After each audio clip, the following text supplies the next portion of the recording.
Hey, it's Icarice, and I'm here to tell you about Hotcast for Podcasting. We are a podcasting studio located in Las Vegas, Nevada, in the Hot 702.5 FM studios. You can book online at hot7025fm.com. Just click on Hotcast. You can book and find your times right there. Thank you for booking with Hotcast for Podcasting. BizQuik podcast hits on the struggles and advantages of being an entrepreneur. It's for anyone who's made the commitment to burn the boats and not look back. Are you a busy entrepreneur or small business owner trying to do it all? Then this podcast is for you. Corey and Julie will take you through the details of building a strong business. Hit the subscribe button and gear up for another episode of BizQuik Podcast.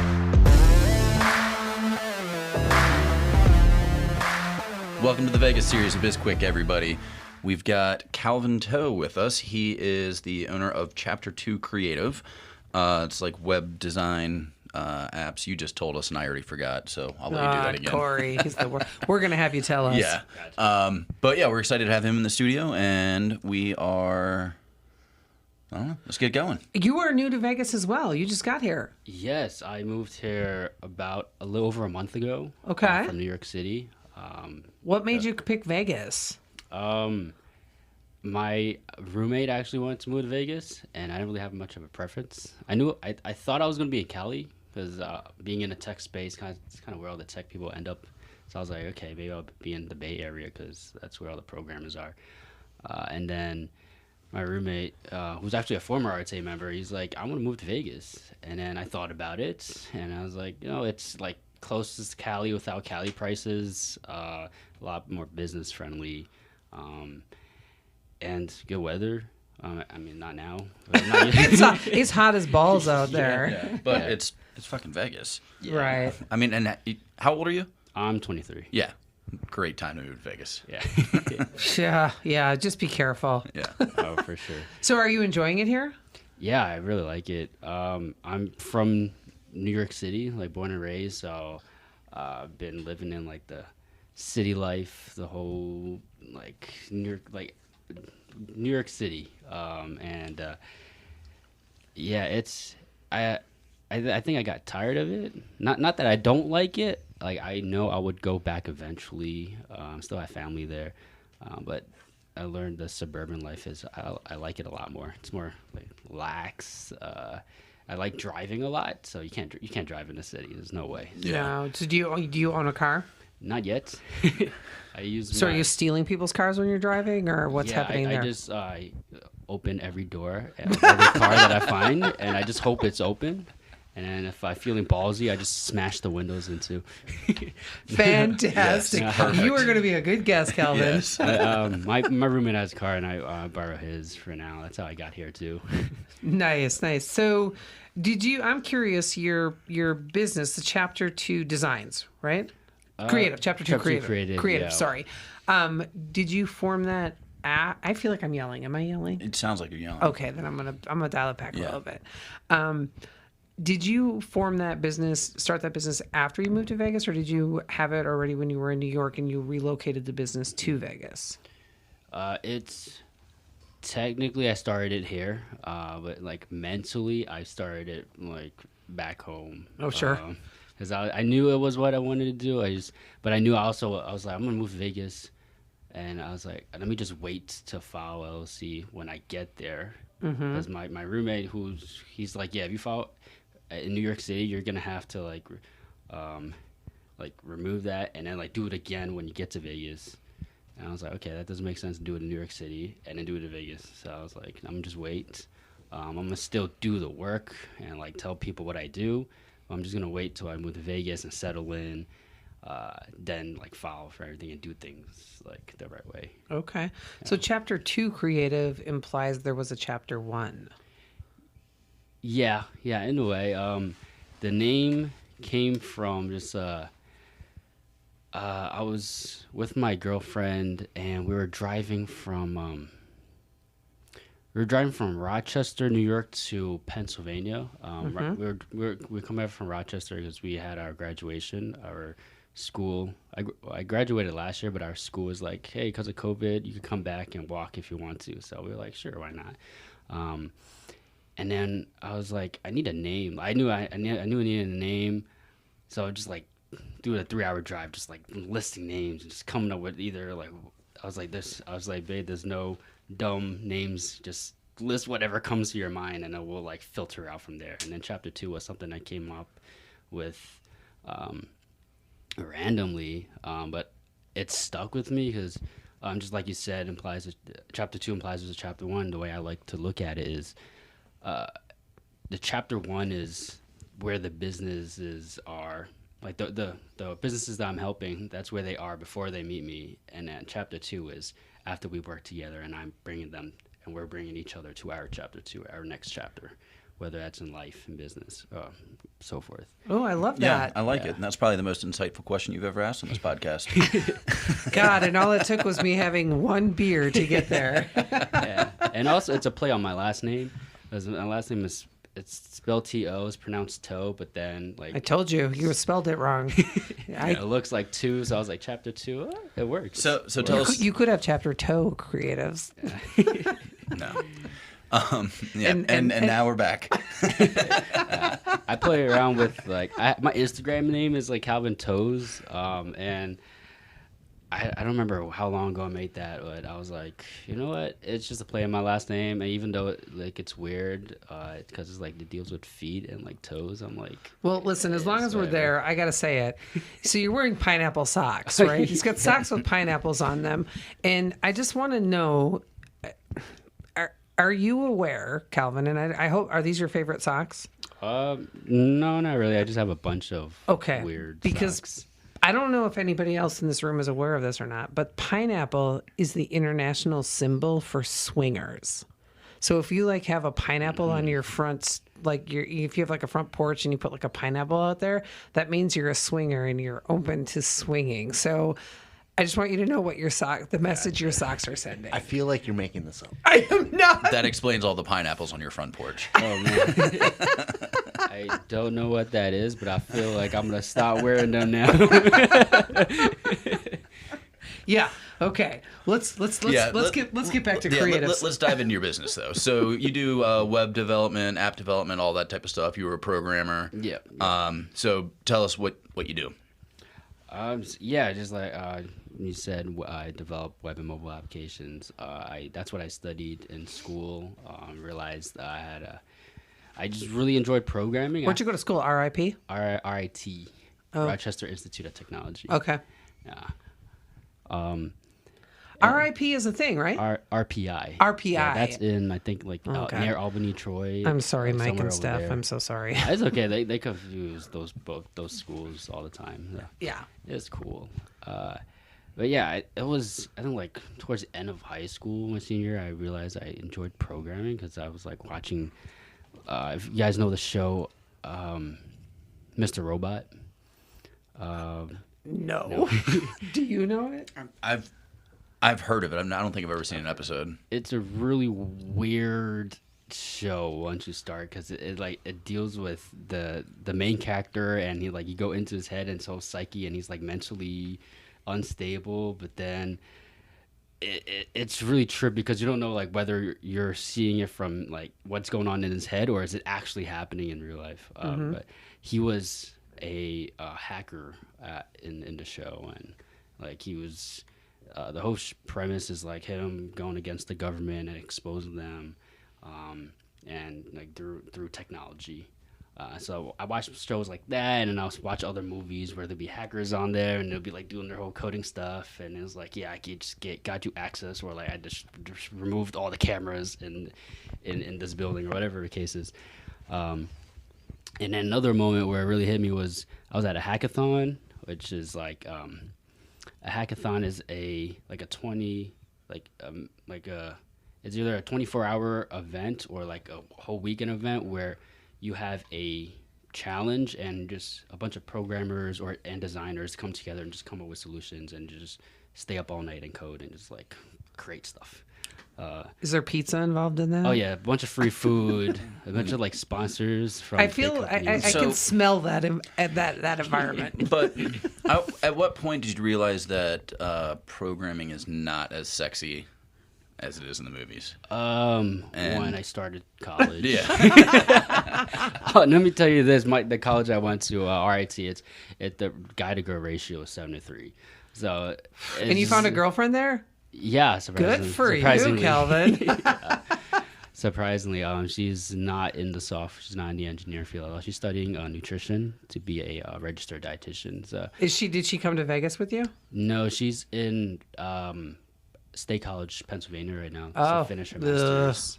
Yeah, she's getting her master's at Penn State. You were so close to not having to say that.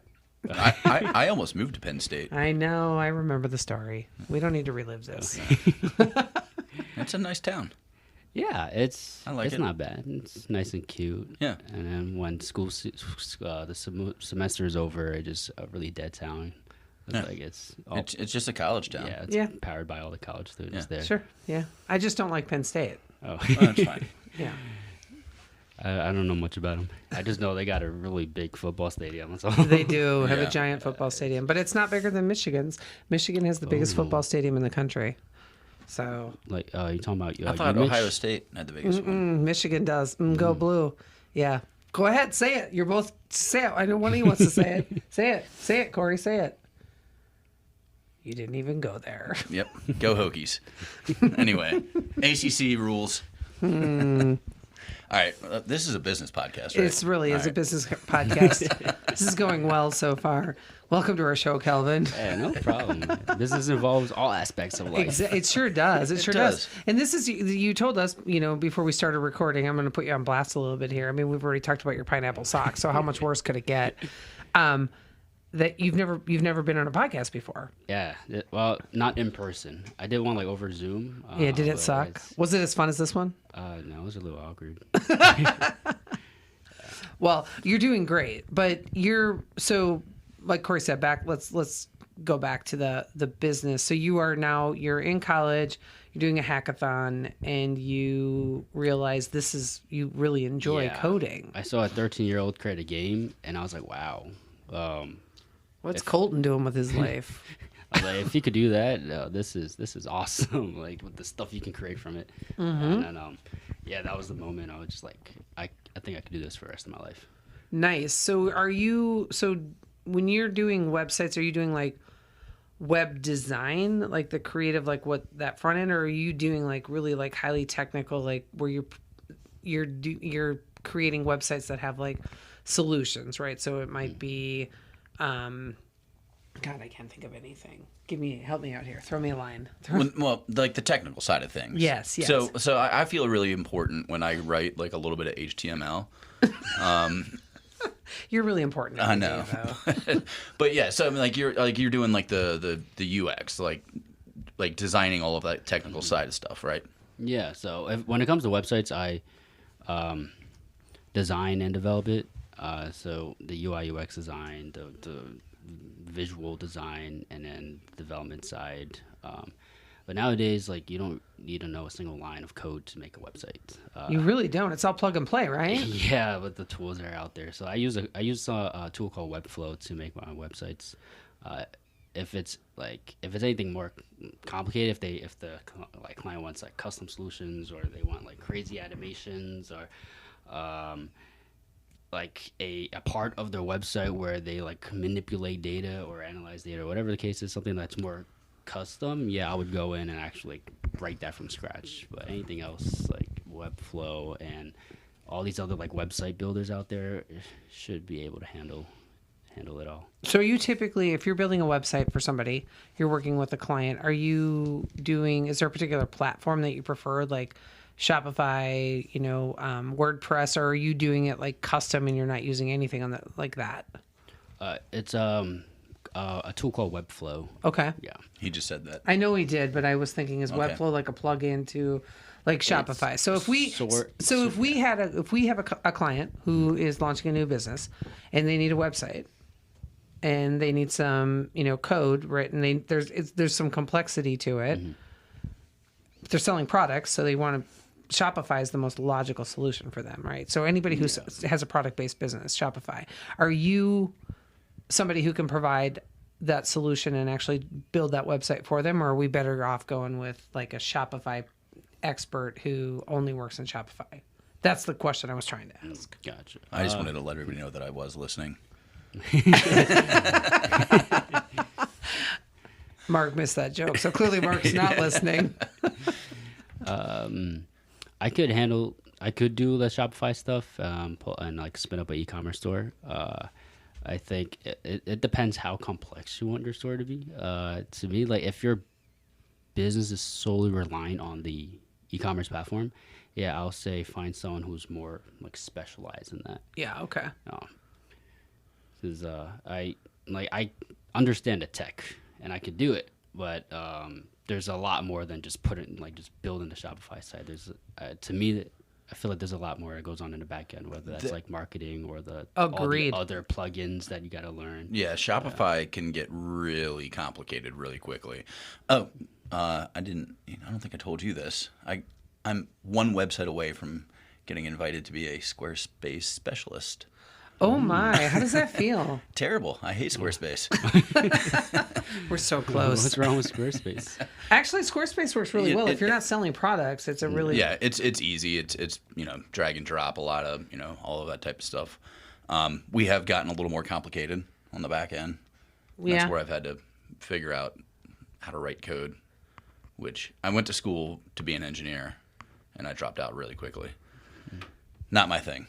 Yeah, he realized very quickly he actually had to attend class and maybe study in the off hours. I appreciate what you do because that is not something that I ever want to do. Thank you. Yeah. Yeah. So how is business going? It's not bad so far. I'm still learning. Yeah. Especially since I'm still very young to this. Still very new to this. Prior to starting my entrepreneurial journey, I thought I was going to be like a software engineer at a big tech company somewhere in the Bay Area, or just working remotely. That's what I thought my life would be. What made you make the decision instead of going to big tech to be an entrepreneur and start your own thing? Yeah, so this started in like 2019, when I had my summer internship with IBM.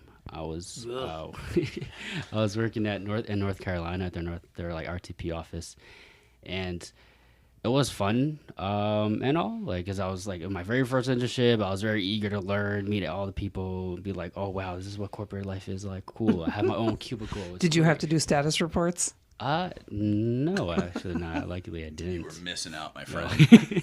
We make our intern do status reports just so she knows what it's like to work in a corporation. And then we make her read them to us. Oh, no. I don't even look at them. I just make her do them. I don't even know what she does for us, really. Did you finish the reports? Oh, looks good. Cool. Yeah, it was during that summer, and I don't know, some like while I was driving back home from work one day, it just randomly hit me, like, is this how life will be after I graduate? Mm-hmm. And then I just had the thought, I was like, there has to be more. Like, this can't just be it. Like, it was work, and then I play volleyball too, so it was like after work I would either look forward to volleyball or like working out, or on the weekends I'll look forward to more volleyball or hanging out with the other interns. And I was just like questioning, like, this just doesn't feel like life. Yeah. I get it. So, funny story.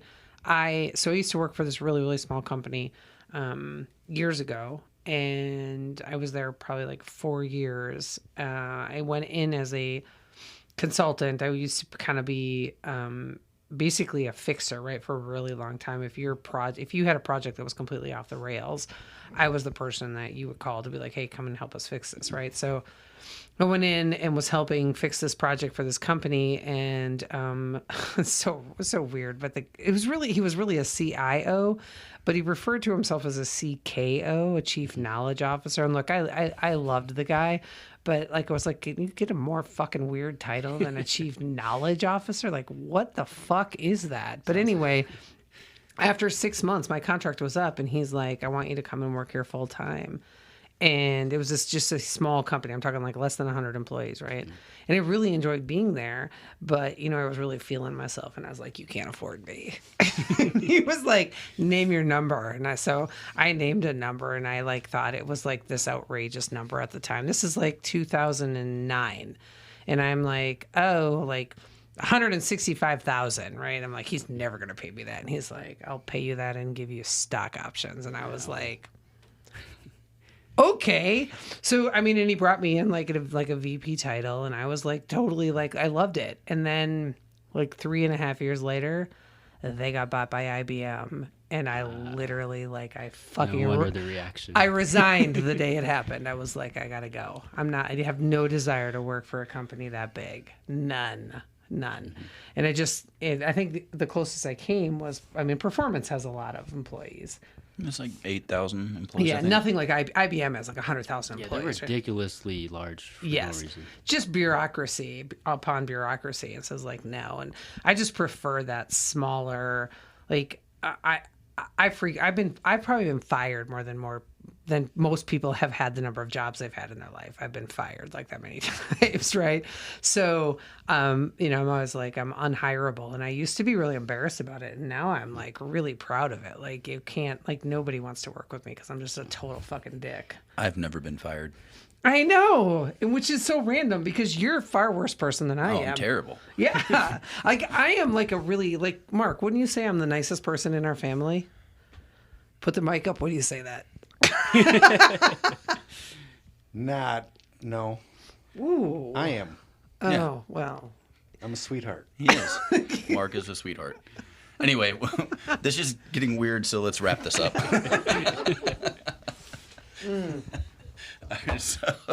All right, Calvin, can you tell all of our listeners how they can get in touch with you, find out more about your company? Yeah, so I'm on Instagram at my Instagram's at Calvin Toes. My full name at the ES at the end. I swear I don't have a feet fetish. It's my last name. And then for Chapter 2's Instagram is Chapter 2 Creative, all spelled out, and then underscore. Yeah, just on Instagram. Yeah. Okay. Really. that required a lot from you, but all right. Well, you know what? Thanks for joining us. It was really fun having you here, and you were the perfect guest for the Vegas experience that we're doing. Thank you. And thank you to our listeners for tuning in. We appreciate you. Thank you to Hot 702.5. You got it right. Yeah, woohoo! Thank you so much for letting us use your studios today. This has been an amazing experience. Everything is going to be in the show notes about Calvin and about Hot 702.5. And if you're interested in working with us, you can find more about us on our website. Yeah, and that website is sbpace.com. Make sure to connect with us on all of our social media accounts. We've got LinkedIn, Twitter, we don't ever use, Instagram, Facebook, YouTube, and we're on TikTok now, which is weird. It's exciting and weird. Yeah. And listen, you should subscribe, download, rate, and if you want to, write a review for our podcast. And if you're interested in hearing about more topics, just go ahead and fill out the form on our website. Let's just get this train wreck done with. Make sure to buy our book. We've got one. It's called Seriously Now What? A Small Business Guide to Disaster Preparedness. It's a #1 bestseller on Amazon. There's a digital workbook download, and if you've already purchased it, rate and review it. We would appreciate that. Yeah, I'm Julie. And I'm Corey. And I'm Mark. And this was BizQuik, where we're lighting small businesses on fire across America, but not literally.